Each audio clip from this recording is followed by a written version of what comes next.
ਸਤਿ ਸ਼੍ਰੀ ਅਕਾਲ। ਉਮੀਦ ਕਰਦੇ ਹਾਂ ਕਿ ਤੁਸੀਂ ਸਾਰੇ ਠੀਕ-ਠਾਕ ਹੋਵੋਗੇ ਤੇ ਪੇਪਰ ਵਾਸਤੇ ਤੁਹਾਡੀ ਤਿਆਰੀ ਹੈ ਜਿਹੜੀ ਉਹ ਵਧੀਆ ਚੱਲ ਰਹੀ ਹੋਊ। ਪੇਪਰ ਨੇੜੇ ਆ ਗਏ ਆਪਣੇ। ਸੋ ਆਪਾਂ ਲੜੀਵਾਰ ਡਿਸਕਸ ਕਰ ਰਹੇ ਹਾਂ ਪੰਜਾਬ ਪਟਵਾਰੀ ਦੇ ਪੁਰਾਣੇ ਕੁਐਸਚਨ। ਇਸ ਤੋਂ ਪਹਿਲਾਂ ਆਪਾਂ 2 ਵੀਡੀਓ ਆਲਰੇਡੀ ਡਿਸਕਸ ਕਰ ਚੁੱਕੇ ਹਾਂ। 2 ਪਾਰਟ ਆਪਾਂ ਆਲਰੇਡੀ ਅਪਲੋਡ ਕੀਤੇ ਹੋਏ ਨੇ। ਜੇਕਰ ਤੁਸੀਂ ਉਹ ਵੀਡੀਓ ਨਹੀਂ ਦੇਖੀਆਂ ਤਾਂ ਉਹਨਾਂ ਦਾ ਲਿੰਕ ਮੈਂ ਡਿਸਕ੍ਰਿਪਸ਼ਨ ਦੇ ਵਿੱਚ ਦਿੱਤਾ ਹੋਇਆ, ਉੱਥੋਂ ਜਾ ਕੇ ਤੁਸੀਂ ਉਹ ਪਹਿਲਾਂ 2 ਪਾਰਟ ਦੇਖ ਸਕਦੇ ਹੋ। ਸੋ ਅੱਜ ਵਾਲੀ ਵੀਡੀਓ ਹੈ ਜਿਹੜਾ ਤੀਜਾ ਪਾਰਟ ਹੈ ਪਟਵਾਰੀ ਐਗਜ਼ਾਮ ਦਾ।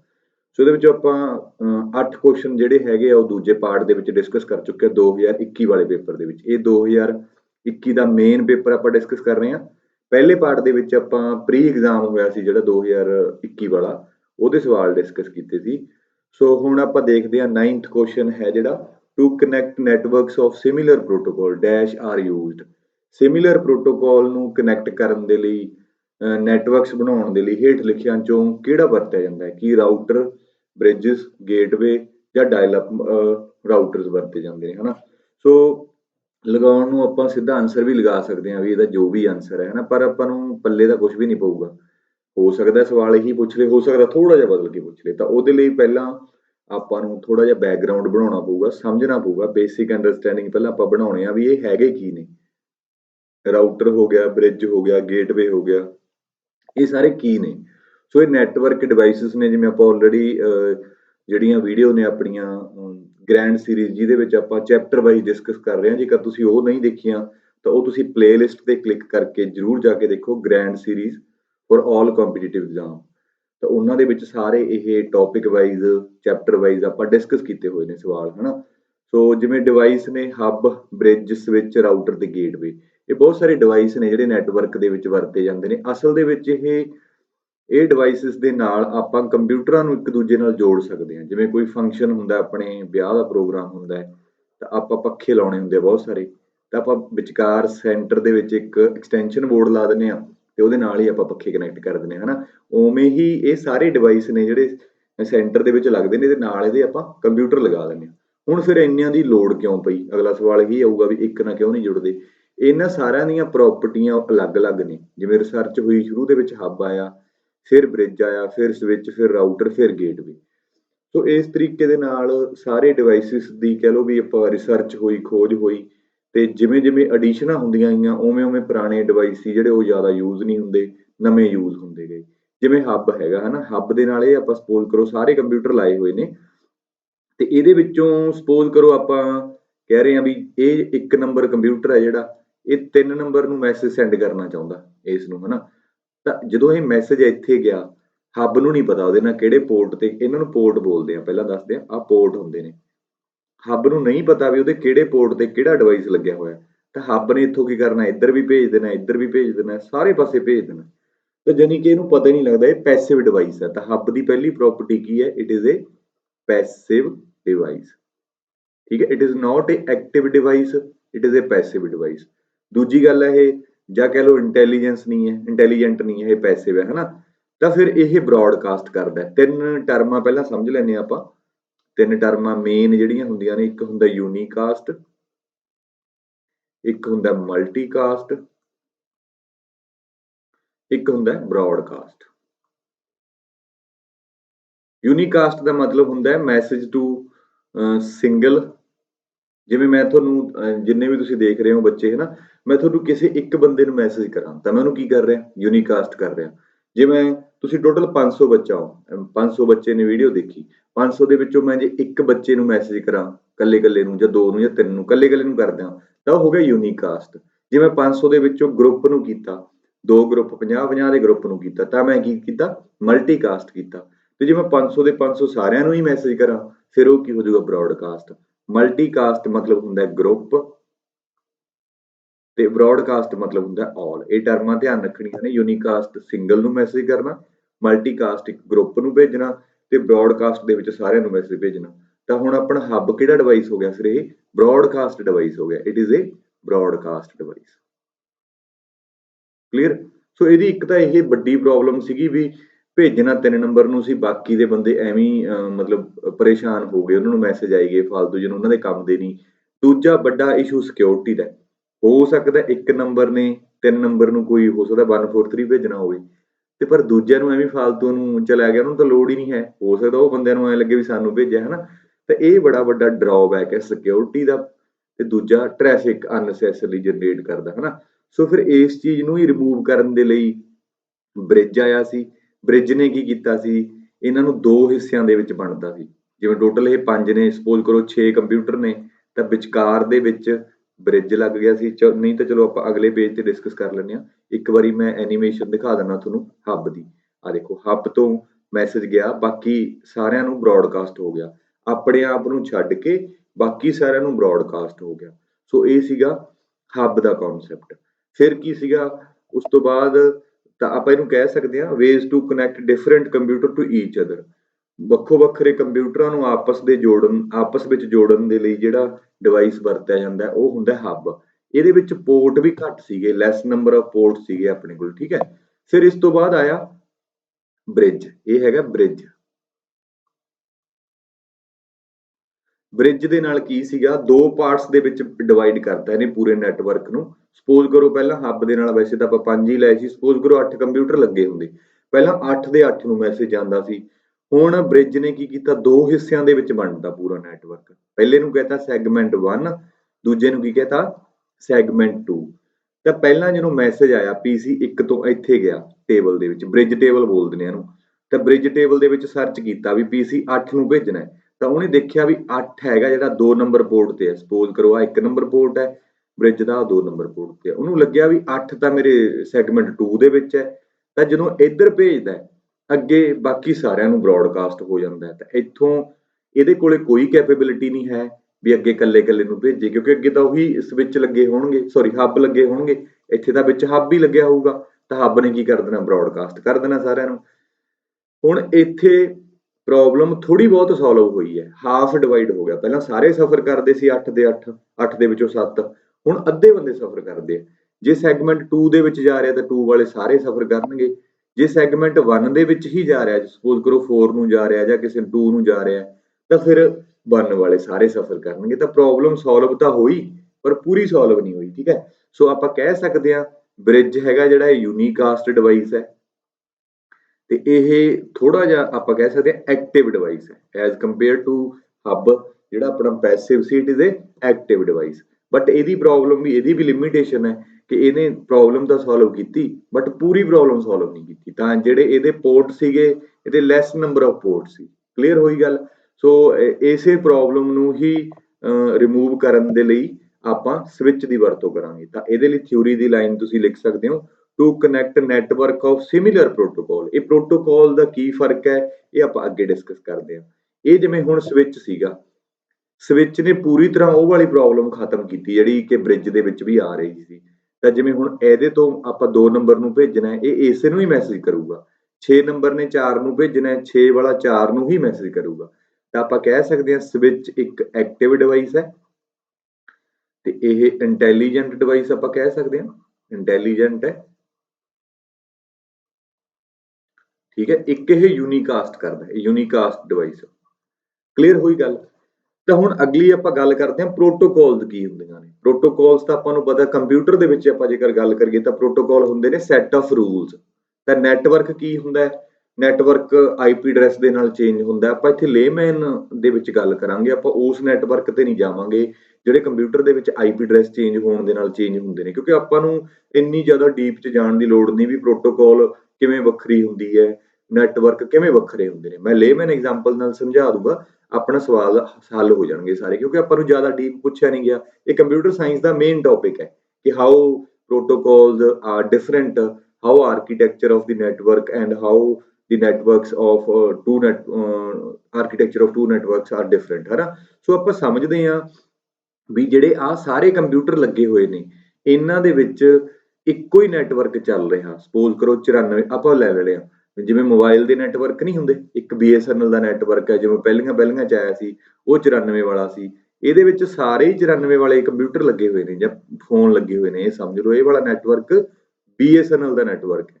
ਕੋਈ ਹੋਰ ਸੀਰੀਜ਼ ਵੀ ਹੋ ਸਕਦੀ ਹੈ ਕਿਉਂਕਿ ਵਿੱਚ 7-8 ਵਾਰੀ ਵੀ ਚੱਲੀ, 7-3 ਵਾਲੀ ਵੀ। ਤਾਂ ਆਪਾਂ ਇਹ ਕਹਿ ਲਓ 94 ਇਹਦੀ ਆਇਡੈਂਟੀਫਿਕੇਸ਼ਨ ਲੈ ਲਈ ਕਿ it is A BSNL network. ਇੱਕ ਕੰਪਿਊਟਰ ਹੋਰ ਹੈਗਾ ਜਿਹਦਾ ਲਗਾਉਣਾ ਚਾਹੁੰਦੇ, ਜਿਹਦਾ ਨੈਟਵਰਕ ਹੈ 98।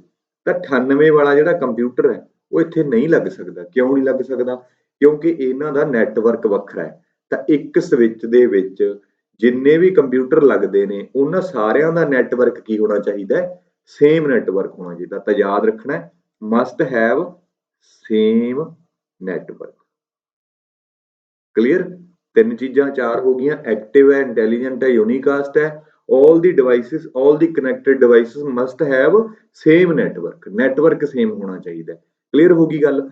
ਹੁਣ ਜੇ ਆਪਾਂ ਚਾਹੁੰਦੇ ਆ ਵੀ 98 ਵਾਲਾ ਲਾਉਣਾ ਹੈ ਤਾਂ ਫਿਰ ਸਾਨੂੰ ਕੀ ਕਰਨਾ ਪਊਗਾ? ਫਿਰ ਅਸੀਂ ਇੱਕ ਇੱਥੇ ਸਵਿਚ ਹੋਰ ਲਾ ਲਾਂਗੇ। ਮੈਂ ਰਬ ਕਰ ਦੇਣਾ, ਇੱਥੇ ਆਪਾਂ ਸਵਿਚ ਹੋਰ ਲਾ ਦਾਂਗੇ, ਜਾਂ ਇਹਨੂੰ ਆਪਾਂ ਐਂ ਕਰਦੇ ਆ, ਇੱਥੇ ਸਮਝਦੇ ਆ। ਪਹਿਲਾਂ ਇੱਕ ਸਵਿਚ ਲੱਗਿਆ ਹੋਇਆ ਸੀ, ਹੁਣ ਆਪਾਂ ਸਵਿਚ 2 ਲਾ ਦਿੰਦੇ ਹਾਂ, ਸਵਿਚ 1 ਤੇ ਸਵਿਚ 2। ਸਵਿਚ 1 ਦੇ ਨਾਲ ਸਾਰੇ ਡਿਵਾਈਸ ਆਪਾਂ ਨੂੰ ਪਤਾ ਸੀਗਾ 94 ਵਾਲੇ ਲੱਗ ਸਕਦੇ ਨੇ, ਹਨਾ, 94 94 94 94। ਚਲ ਮੈਂ ਥੋੜਾ ਜਿਹਾ ਵਧੀਆ ਲਿਖ ਦੇਣਾ, ਹੋ ਸਕਦਾ ਤੁਸੀਂ ਸਕਰੀਨਸ਼ਾਟ ਲੈਣਾ ਹੋਵੇ। ਸਵਿਚ 2 ਹੈ ਜਿਹੜਾ, ਇਹਦੇ ਨਾਲ ਆਪਾਂ ਜਿਹੜੇ ਵੀ 98 ਵਾਲੇ ਸੀਗੇ ਉਹ ਲਗਾ ਦਾਂਗੇ। ਠੀਕ ਹੈ? ਤਾਂ ਹੁਣ ਸਵਿਚ 2 ਹੈ ਨਾ ਜਿਹੜਾ, ਇਹਦੇ ਵਿੱਚ ਸਿਰਫ 98 ਵਾਲੇ ਹੀ ਲੱਗ ਸਕਦੇ ਨੇ, ਯਾਨੀ ਕਿ ਇਹਨਾਂ ਦਾ ਨੈਟਵਰਕ ਸੇਮ ਹੋ ਗਿਆ ਸਵਿਚ 1 ਦਾ, ਸਵਿਚ 2 ਦਾ ਜਿਹੜਾ ਨੈਟਵਰਕ ਹੈ ਉਹ ਸੇਮ ਹੋ ਗਿਆ। ਹੁਣ ਇਹਨਾਂ ਨੂੰ ਆਪਸ ਦੇ ਵਿੱਚ ਸਿੱਧੇ ਤਾਂ ਕਨੈਕਟ ਨਹੀਂ ਹੋ ਸਕਦੇ ਕਿਉਂਕਿ ਇਹਦਾ ਨੈਟਵਰਕ BSNL ਦਾ ਹੈ, ਇਹਦਾ ਸਪੋਜ਼ ਕਰੋ Airtel ਦਾ। ਤਾਂ ਇਹਨਾਂ ਨੂੰ ਆਪਸ ਦੇ ਵਿੱਚ ਕਨੈਕਟ ਕਰਨ ਦੇ ਲਈ ਫਿਰ ਕਿਹੜਾ ਡਿਵਾਈਸ ਵਰਤਿਆ ਜਾਂਦਾ ਹੈ? ਉਹਨੂੰ ਅਸੀਂ ਬੋਲਦੇ ਹਾਂ ਰਾਊਟਰ। ਠੀਕ ਹੈ? ਤਾਂ ਰਾਊਟਰ ਨੇ ਕੀ ਕੀਤਾ? ਦੋ ਡਿਫਰੈਂਟ ਨੈਟਵਰਕਸ ਨੂੰ ਆਪਸ ਦੇ ਵਿੱਚ ਕੰਬਾਈਨ ਕੀਤਾ। ਇਹ ਨੈਟਵਰਕ 1 ਸੀਗਾ ਜਿਹੜਾ ਲੈਫਟ ਹੈਂਡ ਸਾਈਡ ਤੇ ਸੀ, ਹਨਾ, ਤੇ ਇਹ ਹੈਗਾ ਨੈਟਵਰਕ 2। ਠੀਕ ਹੈ ਜੀ? ਕਲੀਅਰ ਹੋਈ ਗੱਲ? ਤਾਂ router is a device that is used to connect two different network, ਦੋ ਵੱਖੋ ਵੱਖਰੇ ਨੈਟਵਰਕਸ ਨੂੰ ਆਪਸ ਦੇ ਵਿੱਚ ਕਨੈਕਟ ਕਰਨ ਲਈ ਜਿਹੜਾ ਡਿਵਾਈਸ ਵਰਤਿਆ ਜਾਂਦਾ ਉਹ ਕਿਹੜਾ ਹੁੰਦਾ ਹੈ? ਰਾਊਟਰ ਹੁੰਦਾ ਹੈ। ਸਵਿਚ ਦੇ ਵਿੱਚ ਸੇਮ ਨੈਟਵਰਕ ਦੇ ਹੀ ਡਿਵਾਈਸ ਲੱਗ ਸਕਦੇ ਨੇ, ਇੰਨੀ ਹੀ ਗੱਲ ਯਾਦ ਰੱਖਣੀ ਹੈ। ਇਹੀ ਆਪਣੇ ਤੋਂ ਸਵਾਲ ਪੁੱਛਿਆ ਜਾਊਗਾ ਜੇ ਪੁੱਛਿਆ ਗਿਆ ਤਾਂ, ਹਨਾ। ਤਾਂ ਅਗਲੀ ਗੱਲ ਹੈਗੀ ਹੈ, ਹੁਣ ਆਪਾਂ ਪ੍ਰੋਟੋਕਾਲ ਦੀ ਗੱਲ ਕਰੀਏ ਤਾਂ ਆਪਾਂ ਕੀਤੀ ਨੈਟਵਰਕ ਦੀ ਗੱਲ। ਤਾਂ ਸਵਿਚ ਦੇ ਵਿੱਚ ਜੇਕਰ 94 ਦਾ ਨੈਟਵਰਕ ਇੱਕ ਦੇ ਵਿੱਚ ਲੱਗਦਾ ਹੈ, ਦੂਜੇ 'ਚ 98 ਦਾ ਲੱਗਦਾ ਹੈ, ਤਾਂ ਆਪਾਂ ਰਾਊਟਰ ਲਾਵਾਂਗੇ। ਜੇ ਇੱਕੋ ਜਿਹੇ ਡਿਵਾਈਸ ਲਾਉਣੇ ਹੁੰਦੇ ਫਿਰ ਕੱਲੀ ਸਵਿਚ ਨਾਲ ਚੱਲ ਜਾਣਾ ਸੀ ਕੰਮ। ਤਾਂ ਅਗਲੀ ਗੱਲ ਹੈ ਪ੍ਰੋਟੋਕਾਲ ਦੀ। ਪ੍ਰੋਟੋਕਾਲ ਨੂੰ ਆਪਾਂ ਸਮਝ ਲੈਂਦੇ ਆ, ਆਪਾਂ ਐਜ਼ ਏ ਲੈਂਗੁਏਜ ਕਹਿ ਦਿੰਦੇ ਆ। ਪ੍ਰੋਟੋਕਾਲ ਨੂੰ ਆਪਾਂ ਬੋਲ ਦਿੰਦੇ ਆ, ਇੱਧਰ ਲਿਖ ਦਿੰਦੇ ਆ ਪ੍ਰੋਟੋਕਾਲ। ਪ੍ਰੋਟੋਕਾਲ ਨੂੰ ਆਪਾਂ ਲੈਂਗੁਏਜ ਦੀ ਤਰ੍ਹਾਂ ਟਰੀਟ ਕਰਾਂਗੇ, ਸਪੋਜ਼ ਕਰਾਂਗੇ, ਐਵੇਂ ਲੇਮੈਨ ਐਗਜ਼ਾਮਪਲ ਲੈ ਕੇ ਚੱਲ ਰਹੇ ਆ, ਸਪੋਜ਼ ਕਰਕੇ ਚੱਲ ਰਹੇ ਆ ਵੀ ਇੱਕ ਲੈਂਗੁਏਜ ਹੈ। ਹੁਣ ਇਹਨਾਂ ਸਪੋਜ਼ ਕਰੋ ਜਿਹੜਾ ਸਵਿਚ 1 ਹੈ ਇਹਦੇ ਵਿੱਚ ਪੰਜਾਬੀ ਲੈਂਗੁਏਜ ਹੈ, ਇਹਦੇ ਵਿੱਚ ਵੀ ਪੰਜਾਬੀ ਆ, ਸਾਰਿਆਂ ਦੇ ਵਿੱਚ ਪੰਜਾਬੀ ਲੈਂਗੁਏਜ ਹੈ। ਠੀਕ ਹੈ? ਇੱਧਰ ਵੀ ਪੰਜਾਬੀ, ਇੱਧਰ ਵੀ ਪੰਜਾਬੀ, ਇੱਧਰ ਵੀ ਪੰਜਾਬੀ। ਤੁਸੀਂ ਕਹੋਗੇ ਸਾਰੀ ਜਗ੍ਹਾ ਤੇ ਪੰਜਾਬੀ ਹੀ ਕਿਉਂ ਲੈ ਲਈ? ਕਿਉਂਕਿ ਜਿਹੜਾ ਸਵਿਚ ਹੈ, ਸਵਿਚ ਇੱਕ ਐਵੇਂ ਦਾ ਡਿਵਾਈਸ ਹੈ ਜਿਹੜਾ ਕਿ ਸੇਮ ਨੈਟਵਰਕ, ਜਿਹਦੇ ਵਿੱਚ ਸੇਮ ਨੈਟਵਰਕ ਦੇ ਸੇਮ ਪ੍ਰੋਟੋਕਾਲ ਹੋਣੀ ਚਾਹੀਦੀ। ਆਪਾਂ ਪਿੱਛੇ ਅਜੇ ਦੱਸਿਆ ਨਹੀਂ, ਮੈਂ ਸਿਰਫ ਇਕੱਲਾ ਨੈਟਵਰਕ ਹੀ ਦੱਸਿਆ। ਤੇ ਰਾਊਟਰ ਵੀ ਇੱਕ ਐਵੇਂ ਦਾ ਡਿਵਾਈਸ ਹੈ ਜਿਹੜਾ ਸਪੋਰਟ ਕਰਦਾ, ਨੈਟਵਰਕ ਡਿਫਰੈਂਟ ਹੋ ਜੇ ਕਹਿੰਦਾ ਚੱਲ ਜੂ ਕੋਈ ਗੱਲ ਨਹੀਂ, ਬਟ ਪ੍ਰੋਟੋਕਾਲ ਨਹੀਂ ਵੱਖੋ ਵੱਖਰੀ ਹੋਣੀ ਚਾਹੀਦੀ। ਤਾਂ ਹੁਣ ਜੇ ਆਪਣੇ ਕੋਲੇ ਨਵਾਂ ਡਿਵਾਈਸ ਹੈ ਇੱਕ ਜਿਹੜਾ ਹੈਗਾ 94 ਵਾਲਾ, ਕੀ ਉਹ ਇੱਥੇ ਸਵਿਚ 1 ਨਾਲ ਲੱਗ ਸਕਦਾ ਹੈ? ਜਿਹਦੀ ਲੈਂਗੁਏਜ ਹੈਗੀ ਹੈ ਇੰਗਲਿਸ਼, ਨੈਟਵਰਕ ਸੇਮ ਆ ਗਿਆ ਬਟ ਪ੍ਰੋਟੋਕਾਲ ਵੱਖਰੀ ਹੈ। ਪ੍ਰੋਟੋਕਾਲ ਆਪਾਂ ਕਹਿ ਲਿਆ ਵੀ ਇੰਗਲਿਸ਼ ਹੈ, ਤਾਂ ਉਹ ਸਵਿਚ 1 ਦੇ ਨਾਲ ਨਹੀਂ ਲੱਗ ਸਕਦਾ। ਜੇ ਕੋਈ ਡਿਵਾਈਸ ਹੋਰ ਹੈਗਾ 98 ਵਾਲਾ, ਲੈਂਗੁਏਜ ਉਹਦੀ ਇੰਗਲਿਸ਼ ਹੈ, ਤੇ ਇਹ ਵੀ ਜਿਹੜਾ ਹੈਗਾ ਸਵਿਚ 2 ਦੇ ਨਾਲ ਨਹੀਂ ਲੱਗ ਸਕਦਾ। ਤਾਂ ਆਪਾਂ ਦੁਬਾਰੇ ਮੈਂ ਡੈਫੀਨੇਸ਼ਨ ਦੇ ਦੇਣਾ, ਸਵਿਚ ਜਿਹੜਾ ਇੱਕ ਡਿਵਾਈਸ ਹੈ, ਸਵਿਚ ਦੇ ਨਾਲ ਕੰਪਿਊਟਰ ਅਟੈਚ ਹੁੰਦੇ ਨੇ, ਉਹ ਕੰਪਿਊਟਰਾਂ ਦਾ ਨੈਟਵਰਕ ਵੀ ਸੇਮ ਹੋਣਾ ਚਾਹੀਦਾ ਹੈ, ਉਹ ਕੰਪਿਊਟਰਾਂ ਦੀ ਪ੍ਰੋਟੋਕਾਲ ਵੀ ਸੇਮ ਹੋਣੀ ਚਾਹੀਦੀ ਹੈ। ਸਿਮਿਲਰਲੀ ਫਿਰ ਪ੍ਰੋਬਲਮ ਆ ਗਈ ਜੇ ਨੈਟਵਰਕ ਵੱਖਰਾ ਹੋਵੇ ਕੀ ਕਰੀਏ? ਤਾਂ ਫਿਰ ਆਪਾਂ ਕਹਿਤਾ ਵੀ ਦੋ ਸਵਿਚਸ ਲਗਾ ਲਓ, ਉਹਨਾਂ ਦੇ ਨਾਲ ਰਾਊਟਰ ਲਗਾ ਲਓ। ਤਾਂ ਰਾਊਟਰ ਦੀ ਕੀ ਡੈਫੀਨੇਸ਼ਨ ਹੈ?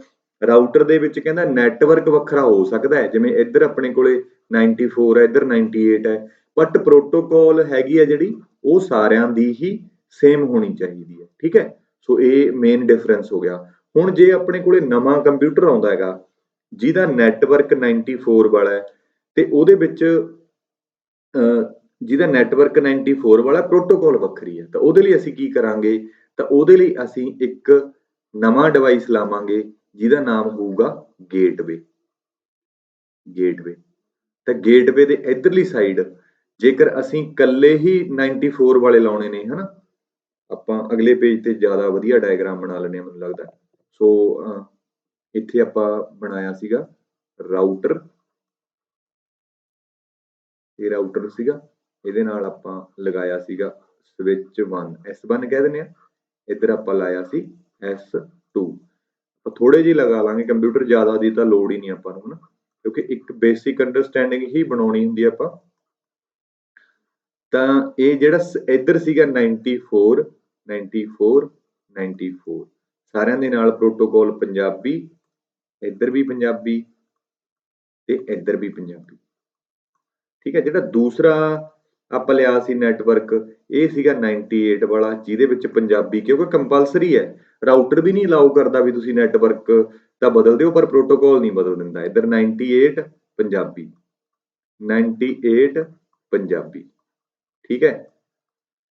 ਤਾਂ ਜੇ ਤੁਸੀਂ ਚਾਹੁੰਦੇ ਹੋ ਵੀ ਨਵਾਂ ਜਿਹੜਾ ਆਪਾਂ ਹੋਰ ਲਗਾਉਣਾ, ਇੱਕ ਡਿਵਾਈਸ ਲਗਾਉਣਾ, ਸਪੋਜ਼ ਕਰੋ ਇਹ ਹੈਗਾ 94 ਵਾਲਾ ਤੇ ਇੰਗਲਿਸ਼ ਇਹਦੇ ਵਿੱਚ ਲੱਗੀ ਹੋਈ ਹੈ ਹਨਾ, ਤਾਂ ਇਹਨੂੰ ਆਪਾਂ ਅਟੈਚ ਕਰ ਦਾਂਗੇ S3 ਦੇ ਨਾਲ। ਇੱਧਰ ਲਾਤਾ, ਇੱਧਰ ਇੱਕ ਹੋਰ ਡਿਵਾਈਸ ਲਾਤਾ 94 ਇੰਗਲਿਸ਼ ਹੈ, ਠੀਕ ਹੈ।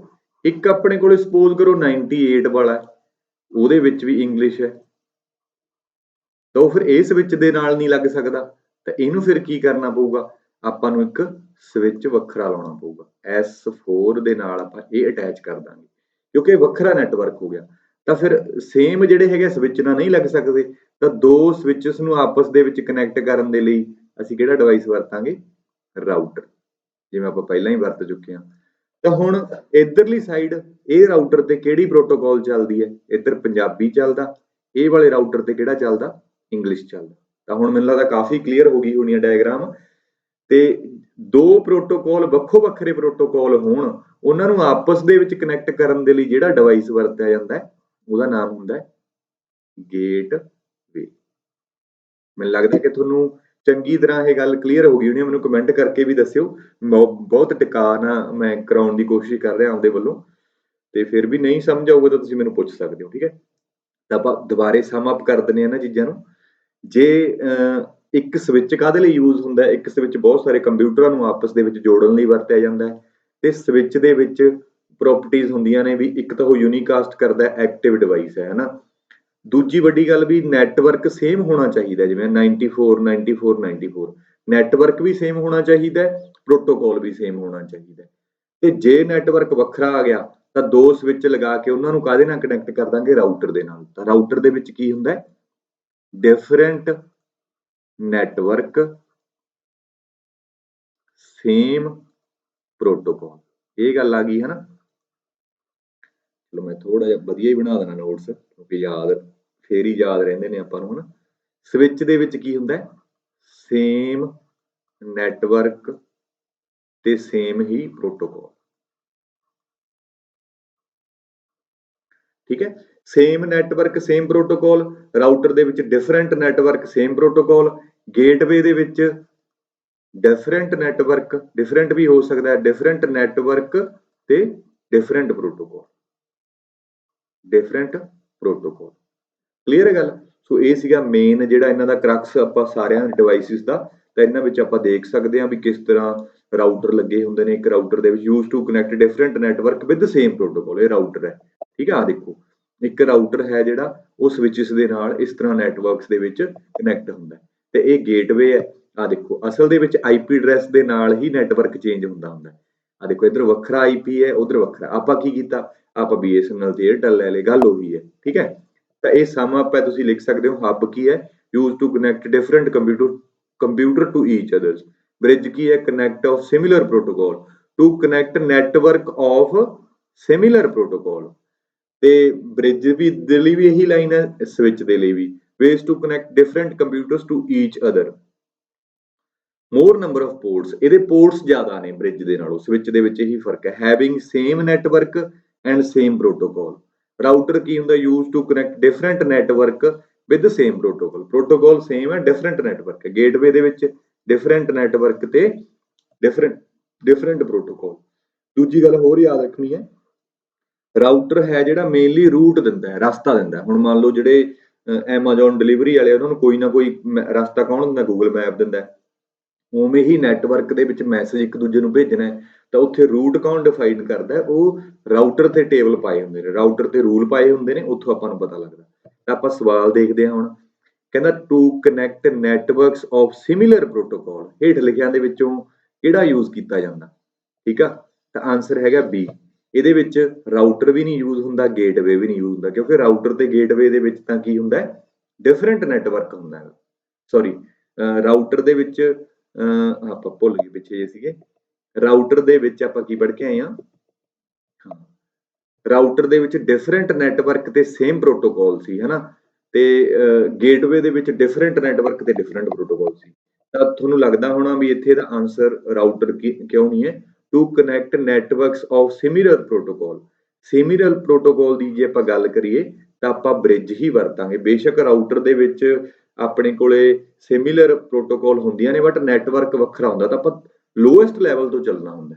ਠੀਕ ਹੈ, ਉੱਪਰ ਨੂੰ ਨਹੀਂ ਜਾਣਾ, ਆਪਾਂ ਥੱਲੇ ਤੋਂ ਚੱਲਣਾ ਹੁੰਦਾ। ਠੀਕ ਹੈ, ਤਾਂ ਆਨਸਰ ਫਿਰ ਇਹਦਾ ਕੀ ਹੈ, ਬੀ ਹੈ, ਬ੍ਰਿਜਸ। ਅਗਲਾ ਸਵਾਲ, the clock rate of a processor is measured in. Processor ਦਾ ਕਲੌਕ ਰੇਟ ਹੈ ਜਿਹੜਾ ਉਹ ਕਾਹਦੇ 'ਚ ਮੈਜ਼ਰ ਕੀਤਾ ਜਾਂਦਾ, ਤੇ ਇਹ ਆਪਾਂ ਨੂੰ ਪਤਾ ਹੀ ਹੈ ਵੀ ਹਰਟਸ ਦੇ ਵਿੱਚ ਮੈਜ਼ਰ ਕੀਤਾ ਜਾਂਦਾ, ਹਨਾ, HZ ਜਾਂ HERZ। ਤਾਂ ਸੈਕਿੰਡਸ ਵੀ ਨਹੀਂ ਹੈ, ਮਾਈਕਰੋ ਨਹੀਂ ਹੁੰਦਾ, hertz, it can be kilohertz, it can be megahertz, it can be gigahertz, or it can be terahertz. ਠੀਕ ਹੈ, ਤਾਂ ਮੈਗਾ ਬਾਈਟ ਵੀ ਨਹੀਂ ਹੁੰਦਾ, ਤਾਂ ਗੀਗਾ ਹਰਟਸ। ਤਾਂ ਫਿਰ ਆਨਸਰ ਇਹਦਾ ਕੀ ਹੋ ਜਾਊਗਾ, ਡੀ ਆਨਸਰ।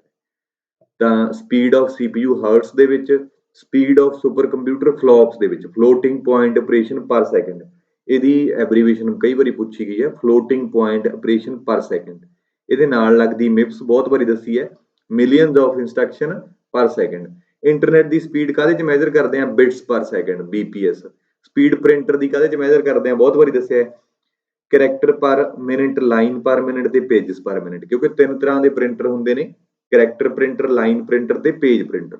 ਸੋ ਉਵੇਂ ਹੀ ਇਹਦੀ ਕੰਪੈਰੀਟਿਵਲੀ ਸਪੀਡ ਬਣ ਜੂਗੀ। ਅਗਲਾ ਸਵਾਲ, functions in MS Excel must begin with. ਕਹਿੰਦਾ MS ਐਕਸਲ ਦੇ ਵਿੱਚ ਫੰਕਸ਼ਨ ਕਾਹਦੇ ਨਾਲ ਸਟਾਰਟ ਹੁੰਦੇ ਨੇ, ਇਹ ਬੜਾ ਸੌਖਾ, ਮੈਂ ਬਹੁਤ ਵਾਰੀ ਕਰਾਇਆ, ਇਕੁਅਲ ਟੂ ਸਿੰਬਲ ਦੇ ਨਾਲ ਫੰਕਸ਼ਨ ਸਟਾਰਟ ਹੁੰਦੇ ਨੇ। ਜੇ ਰੇਂਜ ਪੁੱਛ ਲੈ ਕਾਹਦੇ 'ਚ ਹੁੰਦੀ ਹੈ, ਜਿਵੇਂ A ਤੋਂ ਲੈ ਕੇ D ਤੱਕ ਪਹਿਲੀਆਂ ਵੀਡੀਓ ਦੇ ਵਿੱਚ ਆਪਾਂ ਕਰ ਚੁੱਕੇ ਹਾਂ, ਤਾਂ ਰੇਂਜ ਹੁੰਦੀ ਹੈ ਕਾਲਮ ਦੇ ਨਾਲ, ਕਾਲਮ ਦੇ ਨਾਲ। ਠੀਕ ਹੈ, ਸੋ ਇਹ ਬਹੁਤ ਸਾਰੇ ਫਾਰਮੂਲਾਜ਼ ਨੇ ਫੰਕਸ਼ਨ ਦੇ ਨੇ, ਹਨਾ, ਸਮ, ਐਵਰੇਜ, ਕਾਊਂਟ, ਕਾਊਂਟੇ, ਮੋਡ, ਨਾਓ, ਟੂਡੇ, ਫੈਕਟ, ਟ੍ਰਿਮ, ਮਿਨ, ਮੈਕਸ। ਇਹਦੇ ਵਿੱਚੋਂ ਆਪਾਂ ਇੱਕ ਦੋ ਦੇਖ ਲੈਂਦੇ ਹਾਂ, ਜਿਵੇਂ ਕਾਊਂਟ ਤੇ ਕਾਊਂਟ ਏ 'ਚ ਕੀ ਫਰਕ ਹੈ, ਇਹਦੇ ਤੇ ਸਵਾਲ ਪੁੱਛਿਆ ਜਾ ਸਕਦਾ ਹੈ। ਪਹਿਲਾਂ ਇਹਦਾ ਦੇਖ ਲੈਂਦੇ ਹਾਂ, C ਆਨਸਰ।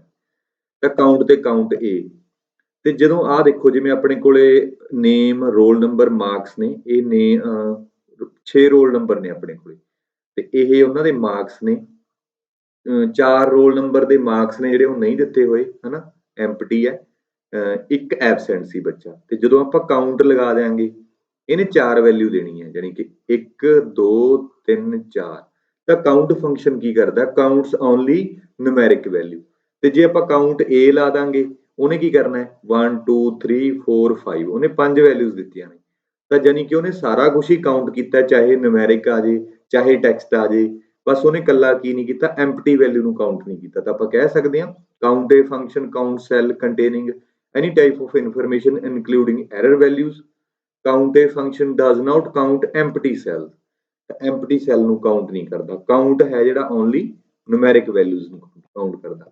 ਤਾਂ ਇਹ ਸਕੂਲ ਲਾਇਬ੍ਰੇਰੀਅਨ ਦਾ ਜਿਹੜਾ ਪੇਪਰ ਹੋਇਆ ਸੀ 2021 ਦਾ, ਉਹਦੇ ਵਿੱਚ ਸਵਾਲ ਪੁੱਛਿਆ ਸੀ, ਕਹਿੰਦਾ what does count a function do। ਇਹ ਕੀ ਕਰਦਾ, ਕਾਊਂਟ ਸੈੱਲ ਹੈਵਿੰਗ ਅਲਫਾਬੈਟ ਨਹੀਂ, ਕਾਊਂਟ ਐਮਪਟੀ ਸੈੱਲ ਨਹੀਂ, ਕਾਊਂਟ ਸੈੱਲ ਹੈਵਿੰਗ ਨੰਬਰਸ ਨਹੀਂ, ਕਾਊਂਟਸ ਨॉन ਐਮਪਟੀ ਸੈਲਸ, ਯਾਨੀ ਕਿ ਖਾਲੀ ਨਹੀਂ ਹੋਣਾ ਚਾਹੀਦਾ, ਹੋਰ ਕੁਝ ਵੀ ਹੋਵੇ ਉਹ ਕਾਊਂਟ ਕਰੂਗਾ। ਇਹਦਾ ਡੀ ਆਨਸਰ। ਠੀਕ ਹੈ, ਅਗਲਾ ਸਵਾਲ, in MS Word for going to specific location in Word document we use. ਕਹਿੰਦਾ MS Word ਦੇ ਵਿੱਚ ਕਿਸੇ ਸਪੈਸੀਫਿਕ ਲੋਕੇਸ਼ਨ ਤੇ ਜਾਣ ਦੇ ਲਈ ਅਸੀਂ ਕੀ ਵਰਤਦੇ ਹਾਂ।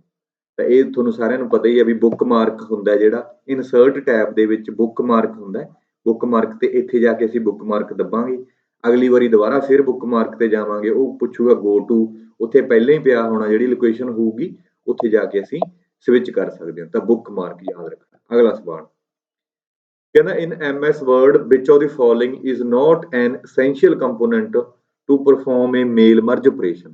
ਤਾਂ ਮੇਲ ਮਰਜ ਇੱਕ ਬਹੁਤ ਹੀ ਵਧੀਆ ਤੁਸੀਂ ਕਹਿ ਸਕਦੇ ਹੋ ਆਪਰੇਸ਼ਨ ਹੈ ਜਿਹਦੇ ਨਾਲ ਆਪਾਂ ਇੱਕੋ ਹੀ ਟਾਈਮ ਤੇ ਮਲਟੀਪਲ ਬੰਦਿਆਂ ਨੂੰ ਆਪਾਂ ਮੇਲ ਸੈਂਡ ਕਰ ਸਕਦੇ ਹਾਂ, ਚਾਹੇ ਸਟੂਡੈਂਟਸ ਨੂੰ ਕਰਨੀ ਹੈ ਚਾਹੇ ਆਪਾਂ EMPLOYE ਨੂੰ ਕਰਨੀ ਹੈ। ਪਹਿਲਾਂ ਥੋੜਾ ਬਹੁਤ ਦੇਖ ਲੈਂਦੇ ਹਾਂ ਵੀ ਇਹਦੇ ਵਿੱਚ ਕੀ ਹੁੰਦਾ ਹੈ। ਤਾਂ ਜਿਵੇਂ ਅਸੀਂ 2019 ਦੇ ਵਿੱਚ ਮੈਨੂੰ ਯਾਦ ਆ ਅਸੀਂ ਹੋਸਟਲ ਦੇ ਵਿੱਚ ਸੀ, ਤਾਂ ਉੱਥੇ ਅਸੀਂ ਇੱਕ ਮੇਲ ਮਰਜ ਇੰਪਲੀਮੈਂਟ ਕੀਤਾ ਸੀਗਾ। ਸਾਡੀ ਕੋਆਪਰੇਟਿਵ ਮੈਸ ਸੀ, ਬਹੁਤ ਸਾਰੇ ਸਟੂਡੈਂਟ ਜਿਹੜੇ ਵੀਡੀਓ ਦੇਖ ਰਹੇ ਹੋਣਗੇ ਹੋਸਟਲ ਦੇ ਵਿੱਚ ਉਹਨਾਂ ਨੂੰ ਪਤਾ ਸਾਰਾ ਕਿ ਮੈਸ ਦੇ ਵਿੱਚ ਕੀ ਸੀਗਾ। ਸਾਡੇ ਕੋਲੇ 400 ਅਪਰੋਕਸੀਮੇਟ ਅਕਾਊਂਟ ਸੀ ਸਟੂਡੈਂਟ ਦੇ। ਤਾਂ ਕੀ ਹੁੰਦਾ ਸੀਗਾ, ਅਸੀਂ ਚਾਹੁੰਦੇ ਸੀ ਵੀ ਡੇਲੀ ਦੇ ਡੇਲੀ, ਜਿਵੇਂ ਮੰਨ ਲਓ ਅੱਜ ਜਿੰਨੀ ਵੀ ਤਰੀਕ ਆ, ਅੱਜ ਮੰਨ ਲਓ 10 ਤਰੀਕ ਆ, 10 ਤਰੀਕ ਨੂੰ ਇੱਕ ਸਟੂਡੈਂਟ ਨੇ ਜਿੰਨਾ ਵੀ ਐਕਸਪੈਂਡੀਚਰ ਹੋਇਆ 11 ਤਰੀਕ ਨੂੰ ਉਹਦੀ ਮੇਲ ਆ ਜੇ ਵੀ ਤੇਰੀਆਂ ਇੰਨੀਆਂ ਡਾਈਟਾਂ ਸੀ, ਇੰਨੀਆਂ ਗੈਸਟ ਡਾਈਟਾਂ, ਇੰਨੀ ਕੰਟੀਨ ਤੂੰ ਯੂਜ਼ ਕੀਤੀ ਹੈ, ਪਲੱਸ 1 ਤਰੀਕ ਤੋਂ 10 ਤਰੀਕ ਤੱਕ ਦਾ ਤੇਰਾ ਟੋਟਲ ਕਿੰਨਾ ਬਣ ਗਿਆ, ਅਮਾਊਂਟ ਕਿੰਨੀ ਬਣ ਗਈ। ਤਾਂ ਡੇਲੀ ਦੇ ਡੇਲੀ ਆਪਾਂ ਕੱਲੇ ਬੰਦੇ ਨੂੰ ਮੇਲ ਤਾਂ ਕਰ ਨਹੀਂ ਸਕਦੇ, ਤਾਂ ਆਪਾਂ ਕੀ ਕਰਾਂਗੇ ਮੇਲ ਮਰਜ ਨੂੰ ਕਨਫਿਗਰ ਕਰ ਲਾਂਗੇ। ਉਹ ਸਟੂਡੈਂਟ ਦਾ ਰਿਕਾਰਡ ਐਕਸਲ ਫਾਈਲ ਦੇ ਵਿੱਚ ਫਿਲ ਕਰਾਂਗੇ, ਸਿੰਗਲ ਕਲਿੱਕ ਦੇ ਨਾਲ ਆਪਾਂ ਸਾਰਿਆਂ ਨੂੰ ਮੇਲ ਕਰ ਸਕਦੇ ਹਾਂ। ਤਾਂ ਅਸੀਂ ਉਹੀ ਕੀਤਾ ਸੀ। ਦੇਖੋ ਜਿਵੇਂ ਇਹ ਹੈ ਡੀਅਰ ਕੁਲਦੀਪ ਸਿੰਘ, ਇਹਨੂੰ ਮੈਨੂੰ ਮੇਲ ਆਈ ਸੀ mes.homipapa@gmail.com 30 ਅਕਤੂਬਰ 2019 ਦੀ ਮੇਲ ਹੈ ਇਹ। ਤੇ ਯੂਅਰ ਡੀਅਰ ਕੁਲਦੀਪ ਸਿੰਘ, ਇਹ ਅਸੀਂ ਕੀਤਾ ਸੀਗਾ, ਇੰਪਲੀਮੈਂਟ ਕੀਤਾ ਸੀ। ਯੂਅਰ ਰੂਮ ਨੰਬਰ ਇਜ਼ 60 ਤੇ account number 336। Hair is your mess bill detail, 30 October the mess bill detail ਹੈ। ਕੰਟੀਨ 66 ਰੁਪਏ ਦੀ ਹੈ, ਡਾਈਟ ਕੋਈ ਨਹੀਂ ਹੈ, ਗੈਸ ਡਾਈਟ ਵੀ ਕੋਈ ਨਹੀਂ ਹੈ, ਹਨਾ। ਅਗਲੇ ਪੇਜ ਤੇ 1 ਅਕਤੂਬਰ ਤੋਂ ਲੈ ਕੇ 30 ਅਕਤੂਬਰ ਤੱਕ ਦੀ ਟੋਟਲ ਡਿਟੇਲ ਕਿੰਨੀ ਬਣ ਗਈ। ਕੰਟੀਨ ਦੀ ਅਮਾਊਂਟ 3160 ਰੁਪਏ, ਡਾਈਟਾਂ 24 ਬਣ ਗਈਆਂ, ਗੈਸ ਡਾਈਟ 7 ਬਣ ਗਈਆਂ। ਠੀਕ ਹੈ, ਤਾਂ ਆਹ ਨੋਟ ਭੇਜ ਸਕਦੇ ਹਾਂ ਆਪਾਂ, ਨੋਟ 2 ਭੇਜ ਸਕਦੇ ਹਾਂ। ਇਸ ਤਰ੍ਹਾਂ ਦੀ ਬਹੁਤ ਸਾਰੀ ਇਨਫੋਰਮੇਸ਼ਨ ਆਪਾਂ ਸਿੰਗਲ ਕਲਿੱਕ ਦੇ ਨਾਲ ਭੇਜ ਸਕਦੇ ਹਾਂ। ਤਾਂ ਮੈਂ ਤੁਹਾਨੂੰ ਦੱਸਦਾ ਵੀ ਮੇਲ ਮਰਜ ਦੇ ਵਿੱਚ ਇਹਦੇ ਨਾਲ ਲੱਗਦਾ ਸਵਾਲ ਕਿਵੇਂ ਪੁੱਛਿਆ ਜਾਂਦਾ। ਇਹ ਸਵਾਲ ਤੇ ਵੀ ਆਵਾਂਗੇ। ਇੱਕ ਤਾਂ ਇਹਦੇ ਨਾਲ ਇਹ ਪੁੱਛਿਆ ਜਾ ਸਕਦਾ ਹੈ ਵੀ ਵੇਰੀਏਬਲ ਇਨਫੋਰਮੇਸ਼ਨ ਨੂੰ ਕਨਸਟੈਂਟ ਇਨਫੋਰਮੇਸ਼ਨ ਦੇ ਨਾਲ ਐਮਬੈਡ ਕਰਕੇ ਮਰਜ ਕਰਕੇ ਕਾਹਦੇ 'ਚ ਭੇਜ ਸਕਦੇ ਹਾਂ, ਮੇਲ ਮਰਜ ਦੇ ਵਿੱਚ। ਆਹ ਦੇਖੋ, ਆਹ ਇਨਫੋਰਮੇਸ਼ਨ ਹੈ ਜਿਹੜੀ ਇਹ ਵੇਰੀਏਬਲ ਹੈ, ਹਰੇਕ ਸਟੂਡੈਂਟ ਦੇ ਮੇਲ ਦੇ ਵਿੱਚ ਇਹ ਵੱਖਰਾ ਹੋਊਗਾ। ਮੇਰਾ ਨਾਮ ਕੁਲਦੀਪ ਸਿੰਘ ਹੈ, ਹੋਰ ਕਿਸੇ ਦਾ ਨਾਮ ਕੋਈ ਹੋਰ ਹੋਊ, ਉਹਦਾ ਕਮਰਾ ਨੰਬਰ ਹੋਰ ਹੋਊ, ਇਹ ਵੇਰੀ ਕਰਦੀ ਹੈ information. But dear your roll number, your room number, ਆਹ ਵਾਲੀ ਇਨਫੋਰਮੇਸ਼ਨ ਅਗਲੇ ਪੇਜ ਤੇ ਆਹ ਵਾਲੀ ਸਾਰੀ ਸਾਰਿਆਂ ਲਈ ਕਾਮਨ ਹੈ, ਇਹ ਹੈਗੀ ਹੈ ਕਨਸਟੈਂਟ। ਤਾਂ variable information plus constant information ਨੂੰ ਕੰਬਾਈਨ ਕਰਕੇ ਭੇਜਣ ਲਈ ਕਿਹੜੀ ਟੈਕਨੀਕ ਵਰਤੀ ਜਾਂਦੀ ਹੈ, ਮੇਲ ਮਰਜ। ਦੂਜਾ ਉਹ ਪੁੱਛ ਸਕਦਾ ਹੈ ਵੀ ਸੇਮ ਲੈਟਰ ਨੂੰ ਹੀ ਮਲਟੀਪਲ ਮੇਲ ਨੂੰ, ਜਿਵੇਂ ਆਹ ਜਿਹੜਾ ਕੰਟੈਂਟ ਹੈ ਇਹ ਇੱਕ ਤੋਂ ਜ਼ਿਆਦਾ ਜਣਿਆਂ ਨੂੰ ਭੇਜਣਾ ਹੋਵੇ ਤਾਂ ਵੀ ਮੇਲ ਮਰਜ ਵਰਤੀ ਜਾਂਦੀ ਹੈ, ਹਨਾ। ਇਹਦੇ ਸਟੈਪ ਹੁੰਦੇ ਨੇ ਕਨਫਿਗਰ ਕਰਨ ਦੇ। ਉਹਨਾਂ ਦੇ ਵਿੱਚ ਜਿਵੇਂ ਆਪਾਂ MS Word ਦੇ ਵਿੱਚ ਜਾਵਾਂਗੇ, ਮੇਲਿੰਗ ਤੇ ਕਲਿੱਕ ਕਰਾਂਗੇ, ਸਟਾਰਟ ਮੇਲ ਮਰਜ ਹੋਊਗਾ ਉੱਥੇ। ਇੱਥੇ ਤੁਸੀਂ ਲੈਟਰ ਬਣਾ ਸਕਦੇ ਹੋ, ਈਮੇਲ, ਮੈਸੇਜ, ਇਨਵੈਲਪ, ਲੇਬਲ, ਕੁਝ ਵੀ ਤੁਸੀਂ ਕਰ ਸਕਦੇ ਹੋ। ਸਟੈਪ ਬਾਏ ਸਟੈਪ ਗਾਈਡ ਅਗਰ ਤੁਸੀਂ ਕਰਨਾ ਚਾਹੁੰਦੇ ਹੋ, ਤੁਹਾਡੇ ਸਕੂਲ ਜਾਂ ਡਿਪਾਰਟਮੈਂਟ ਦੇ ਵਿੱਚ ਰਿਕੁਆਇਰਮੈਂਟ ਹੈ, ਤਾਂ ਤੁਸੀਂ YouTube ਤੇ ਬਹੁਤ ਸਾਰੀਆਂ ਇਹਦੀਆਂ ਵੀਡੀਓ ਅਵੇਲੇਬਲ ਨੇ, ਕਨਫਿਗਰ ਕਰ ਸਕਦੇ ਹੋ, ਸੌਖਾ ਕੰਮ ਹੈ। ਤਾਂ ਹੁਣ ਅਗਲਾ ਕੰਮ ਸੀਗਾ ਜਿਹੜਾ ਆਪਾਂ ਨੂੰ ਸਵਾਲ ਪੁੱਛਿਆ, component of mail merge. Mail merge ਦੇ ਕਿਹੜੇ ਕਿਹੜੇ ਕੰਪੋਨੈਂਟ ਹੋ ਸਕਦੇ ਨੇ। ਪਹਿਲਾ ਹੁੰਦਾ ਮੇਨ ਡਾਕੂਮੈਂਟ। ਮੇਨ ਡਾਕੂਮੈਂਟ ਨੂੰ ਅਸੀਂ ਬੇਸ ਡਾਕੂਮੈਂਟ ਕਹਿੰਦੇ ਆ, ਸੇਮ ਫॉर ਆਲ ਰੈਸੀਪੀਐਂਟਸ। ਤਾਂ ਇਹ ਆਪਾਂ ਕਹਿ ਦਾਂਗੇ ਜਿਹੜਾ ਵੀ ਮੇਨ ਡਾਕੂਮੈਂਟ ਹੁੰਦਾ ਹੈ ਉਹਦੇ ਵਿੱਚ ਬੇਸ ਡਾਕੂਮੈਂਟ ਹੁੰਦਾ ਕਿਸੇ ਵੀ ਰੈਸੀਪੀਐਂਟ ਦੇ ਲਈ। ਠੀਕ ਹੈ, ਅੱਗੇ ਆ ਗਿਆ ਡੇਟਾ ਸੋਰਸ। ਡੇਟਾ ਸੋਰਸ ਦੇ ਵਿੱਚ ਜਾਂ ਤੁਸੀਂ ਇਹ ਕਹਿ ਸਕਦੇ ਹੋ ਮੇਨ ਡਾਕੂਮੈਂਟ ਨੂੰ ਇੱਕ ਵਰਡ ਫਾਈਲ ਬਣੂਗੀ, ਸਾਰਿਆਂ ਲਈ ਸੇਮ ਬਣੂਗੀ, ਜਿਹਦੇ ਵਿੱਚ ਇਹ ਵਾਲੇ ਫੀਲਡ ਐਮਬੈਡ ਕੀਤੇ ਜਾਣਗੇ। ਡੇਟਾ ਸੋਰਸ ਦੇ ਵਿੱਚ ਨੇਮ, ਐਡਰੈਸਿਸ, ਈਮੇਲ, ਅਕਾਊਂਟ ਪਏ ਹੋਣਗੇ। ਇੱਕ ਐਕਸਲ ਫਾਈਲ ਬਣੂਗੀ ਜਿਹਨੂੰ ਆਪਾਂ ਡੇਟਾ ਸੋਰਸ ਰੱਖਦੇ ਹਾਂ। ਹਰ ਬੰਦੇ ਦੀ ਮੇਲ ਆਈਡੀ ਹੋਣੀ ਚਾਹੀਦੀ ਹੈ ਐਂਡ ਤੇ, ਪਹਿਲਾਂ ਉਹਦਾ ਰਿਕਾਰਡ। ਤਾਂ ਉਹ ਮੇਲ ਆਈਡੀ ਦੇ ਅਕੋਰਡਿੰਗ, ਉਸੇ ਮੇਲ ਆਈਡੀ ਦੇ ਅਕੋਰਡਿੰਗ ਉਹਦਾ ਰਿਕਾਰਡ ਚੱਕੂਗਾ ਤੇ ਉਸੇ ਬੰਦੇ ਨੂੰ ਮੇਲ ਕਰ ਦੂਗਾ। ਠੀਕ ਹੈ, ਇਹਦੇ ਵਿੱਚ ਡਾਕੂਮੈਂਟ, ਸਪਰੈਡਸ਼ੀਟ ਆਫ ਡੇਟਾਬੇਸ ਕੁਝ ਵੀ ਹੋ ਸਕਦਾ। ਤੀਸਰਾ ਫੀਲਡ ਹੁੰਦਾ ਮਰਜ ਫੀਲਡ। ਮਰਜ ਫੀਲਡ ਦਾ ਮਤਲਬ ਕੀ ਹੁੰਦਾ, ਦੋਨੋਂ ਮੇਨ ਡਾਕੂਮੈਂਟ ਨੂੰ ਤੇ ਡੇਟਾ ਸੋਰਸ ਨੂੰ ਆਪਸ ਦੇ ਵਿੱਚ ਕੰਬਾਈਨ ਕਰਕੇ ਜਿਹੜਾ ਫੀਲਡ ਬਣ ਜਾਂਦਾ ਉਹਨੂੰ ਮਰਜ ਫੀਲਡ ਬੋਲਿਆ ਜਾਂਦਾ। ਰਿਜ਼ਲਟ ਆਫ ਮਰਜ ਹੁੰਦਾ combine main document with each record in the data source. So final mail ਬਣ ਜਾਂਦੀ ਹੈ। ਤਾਂ ਇਹੀ ਪੁੱਛਿਆ ਉਹਨੇ। ਇੱਕ ਨੋਟ ਧਿਆਨ ਰੱਖਣਾ ਆਪਾਂ, ਜਿੱਥੇ ਨੋਟ ਆ ਗਿਆ, note an essential component to perform mail merge operation. Data source ਆਪਾਂ ਪੜ੍ਹ ਚੁੱਕਿਆ ਹੁੰਦਾ, ਮੇਨ ਡਾਕੂਮੈਂਟ ਵੀ ਹੁੰਦਾ, ਮਰਜ ਫੀਲਡ ਵੀ ਹੁੰਦਾ, ਵਰਡ ਫੀਲਡ ਕਰਕੇ ਕੁਛ ਐਵੇਂ ਦਾ ਕੁਛ ਵੀ ਨਹੀਂ ਹੁੰਦਾ, ਤਾਂ ਡੀ ਆਂਸਰ ਹੈ ਇਹਦਾ, ਯਾਦ ਰੱਖਣਾ। ਠੀਕ ਹੈ, ਸੌਖਾ ਨਾ ਕੰਮ। ਅਗਲਾ ਸਵਾਲ, which of the following devices can be used to directly input printed text? ਕਹਿੰਦਾ directly input printed text ਦੇ ਲਈ ਕੀ ਵਰਤਿਆ ਜਾਂਦਾ? ਤਾਂ ਹੁਣ ਸਪੋਜ਼ ਕਰੋ ਮੈਂ ਆਪਦੇ ਸਾਈਨ ਕਰਦਾ ਕੁਲਦੀਪ ਸਿੰਘ, ਠੀਕ ਹੈ। ਹੁਣ ਡਾਇਰੈਕਟਲੀ ਇਨ ਪ੍ਰਿੰਟਡ ਟੈਕਸਟ ਦੇ ਲਈ OMR ਤਾਂ ਨਹੀਂ ਵਰਤਿਆ ਜਾਂਦਾ। ਇਹ ਕਾਹਦੇ ਲਈ ਵਰਤਿਆ ਜਾਂਦਾ ਹੈ? ਜਿਹੜੀਆਂ OMR ਸ਼ੀਟਾਂ ਹੁੰਦੀਆਂ ਨੇ ਉਹਨਾਂ ਨੂੰ ਰੀਡ ਕਰਨ ਦੇ ਲਈ OMR ਵਰਤਿਆ ਜਾਂਦਾ ਹੈ। OMR ਹੁੰਦਾ ਆਪਟੀਕਲ ਮਾਰਕ ਰੀਡਰ, ਐਬਰੀਵੇਸ਼ਨ ਪੁੱਛੀ ਜਾ ਸਕਦੀ ਹੈ। MICR ਹੁੰਦਾ ਮੈਗਨੈਟਿਕ ਇੰਕ ਕਰੈਕਟਰ ਰੀਡਰ। ਇਹ ਮੇਨਲੀ ਯੂਜ਼ ਹੁੰਦਾ ਹੈ ਬੈਂਕਾਂ ਦੇ ਵਿੱਚ ਚੈੱਕ ਨੂੰ ਰੀਡ ਕਰਨ ਦੇ ਲਈ, ਜਾਂ ਆਪਣੇ ATM ਕਾਰਡ ਹੁੰਦੇ ਨੇ ਜਿਹੜੇ ਉਹਨਾਂ ਨੂੰ ਰੀਡ ਕਰਨ ਦੇ ਲਈ ਹੁੰਦਾ ਹੈ। ਤਾਂ ਇਹ ਵੀ ਨਹੀਂ ਵਰਤਿਆ ਜਾਂਦਾ। ਆ ਤਾਂ ਹੋਊਗਾ ਨਹੀਂ, ਜਦੋਂ ਇਹ ਨਹੀਂ ਹੈਗੇ ਤਾਂ OCR ਹੁੰਦਾ ਆਪਟੀਕਲ ਕਰੈਕਟਰ ਰੀਡਰ। ਜਿਵੇਂ ਗੂਗਲ ਲੈਂਸ ਹੈ, ਗੂਗਲ ਲੈਂਸ ਇੱਕ OCR ਹੈ ਨਾ, ਡਾਇਰੈਕਟਲੀ ਇਨਪੁਟ ਪ੍ਰਿੰਟਡ ਟੈਕਸਟ ਨੂੰ ਰੀਡ ਕਰਦਾ ਹੈ। ਜੋ ਵੀ ਪ੍ਰਿੰਟ ਕੀਤੀ ਹੋਈ ਟੈਕਸਟ ਹੈ ਉਹਨੂੰ ਕਰੈਕਟਰ ਬਾਈ ਕਰੈਕਟਰ ਰੀਡ ਕਰਦਾ ਹੈਗਾ, ਤਾਂ ਉਹ ਹੁੰਦਾ OCR।